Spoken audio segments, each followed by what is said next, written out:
இடுப்போட சுற்றளவு எடுத்துக்கங்க. மார்போட சுற்றளவு எடுத்துக்கங்க. பின் கழுத்து உயரம் தேவையான அளவுக்கு எடுத்துக்கங்க. ஷோல்டரு அளவு குறிச்சுக்கங்க. இந்த சைடு அந்த சைடு நமக்கு காக்கா இஞ்சி தையலுக்கான அளவு விட்டுக்கங்க. அளவு விட்டுட்டு நம்ம எடுத்திருக்கிற அளவை எல்லாத்தையும் ஒரு ஸ்கேலை வச்சு ஒரு பாக்ஸ் போட்டுக்கங்க. பிறகு ஷோல்டருக்கு சரியான அளவுக்கு ஒரு கோடு போட்டுக்கங்க. கோடு போட்டு நம்ம ஆம்கோலில் இருந்து பாதியாக பிரித்து ஒரு மார்க் பண்ணிக்கங்க. மார்க் பண்ண ஆம்கோல் பாக்ஸ்லேருந்து கீழேருந்து மேலே ஒரு 1.25 இன்ச்சு விட்டு நம்ம அழகாக ஒரு ஆம்கோலுக்கு ரவுண்ட் பண்ணிக்கிறோங்க. ரவுண்ட் பண்ணிவிட்டு பின் கழுத்துக்கு ஒரு ரவுண்ட் பண்ணுறாங்க. பின் கழுத்து நம்ம எந்த அளவுக்கு அழகாக ரவுண்ட் பண்ணுறோமோ அந்த அளவுக்கு பின் கழுத்து அழகாக வருங்க. பிறகு எடுத்துருக்கிற அளவு சரியாக இருக்கான்னு ஷோல்டரில் செக் பண்ணிக்கோங்க.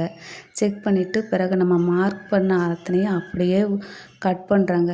கட் பண்ணச்சில் நம்ம என்றைக்குமே துணி கட் பண்ணச்சில் நம்ம கட் பண்ணுற துணி மேலே நம்ம இடது கையை வச்சுக்கிட்டிங்கன்னா நமக்கு வெட்டுறதுக்கும் ஈஸியாக இருக்குங்க.